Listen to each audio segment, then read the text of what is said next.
ये है K11 production और आप देख रहे हैं सिंहस्थ 2016 लाइव।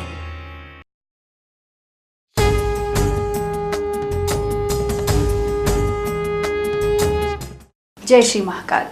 सिंहस्थ 2016 लाइव में मैं रूपाली आप सभी का स्वागत करती हूँ। ये नगरी है महाकाल की, जिसका कण कण भक्ति में डूबा है। उज्जैन में हर सुबह गली चौराहों पर हर हर महादेव के जयकारे सुनाई देते हैं, क्योंकि ये नगरी है कालों की काल महाकाल की। देश भर में 12 ज्योतिर्लिंग है, जिनमें से महाकालेश्वर का अपना ही महत्व है।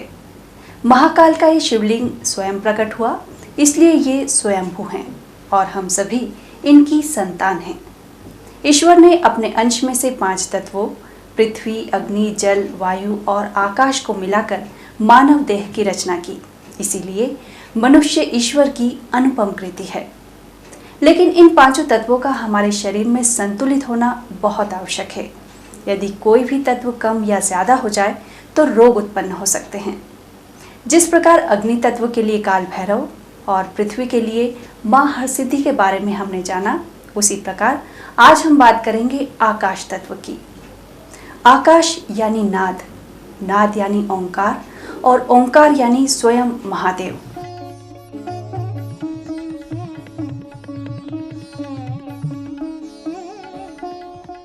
महाकाल जो कालों के काल हैं, देवों के देव हैं, फिर भी भोलेनाथ हैं। पुराणों के मुताबिक वे भूत भवन मृत्युंजय हैं, सनातन देवाधिदेव हैं। महाकालेश्वर में 3 शिवलिंग हैं। सबसे ऊपर है नागचंद्रेश्वर, बीच में है ओंकारेश्वर और गर्भगृह में है महाकाल। आकाशे तारकम लिंगम पाताले हाटकेश्वरम भूलोके च महाकाले लिंगत्रय नमोस्तुते। अर्थात आकाश में तारक लिंग, पाताल में हाटकेश्वर और पृथ्वी पर महाकालेश्वर ही मान्य शिवलिंग है। 5 तत्वों में से एक है आकाश। आकाश यानी ओंकार और ओंकार यानी साक्षात महादेव। जिस प्रकार ओम का प्रारंभ तो है, अंत नहीं, उसी प्रकार शिव का भी कोई अंत नहीं। वे अनंत हैं, एक नाद की तरह। जिस प्रकार ओंकार के नाद से मन और शरीर को एकाग्र करने में मदद मिलती है, उसी प्रकार महाकाल के दर्शन कर हम एकाग्रचित हो जाते हैं, महाकाल में ही खो जाते हैं। उज्जैन में स्थित महाकाल की ये मूर्ति एकमात्र ऐसा ज्योतिर्लिंग है जिसका मुख दक्षिण की ओर है।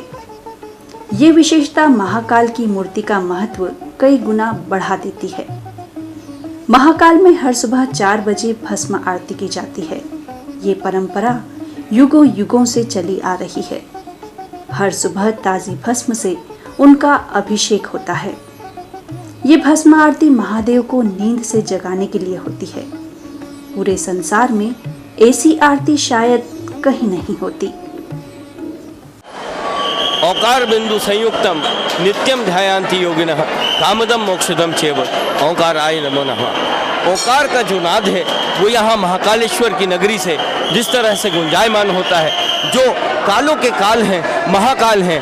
आप दिन को जानते हैं, समय को जानते हैं, घंटा जानते हैं, मिनट जानते हैं, सेकंड जानते हैं, मगर समय शुरू होता है सेकंड के बाद से। पल, अनुपल, विपल, कल, सकल, फिर महाकाल। तो माइक्रो मिली सेकंड से जहाँ से समय शुरू होता है, वो स्थान है महाकाल की नगरी। ये वो स्थान है जहाँ से समय शुरू होता है, जहाँ से काल शुरू होता है और यहीं से सृष्टि शुरू होती है।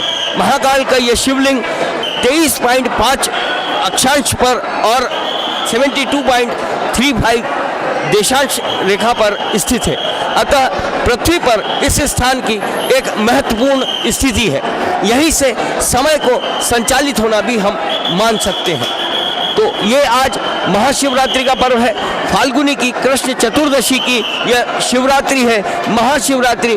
वैसे तो प्रत्येक मास की कृष्ण चतुर्दशी को शिव की रात्रि कहा जाता है, मगर महाशिवरात्रि फागुन मास की जो कृष्ण चतुर्दशी की जो रात्रि होती है उसे महाशिवरात्रि कहा जाता है। और आज ही के दिन भगवान शिव शंकर भोलेनाथ का माता पार्वती के साथ विवाह होता है। आप देख सकते हैं महाकाल बाबा का जल से दुग्ध से लगातार अभिषेक यहाँ पर हो रहा है और लाखों दर्शक लाखों भक्त यहाँ पर दूर दूर से इस महाशिवरात्रि पर्व पर अपने पुण्य लाभ अर्जित करने के लिए यहाँ एकत्रित होते हैं। जय श्री महाकाल।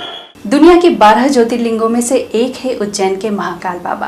तो आप भी आइए इस एहसास को जीने के लिए और रम जाइए शिव की भक्ति में।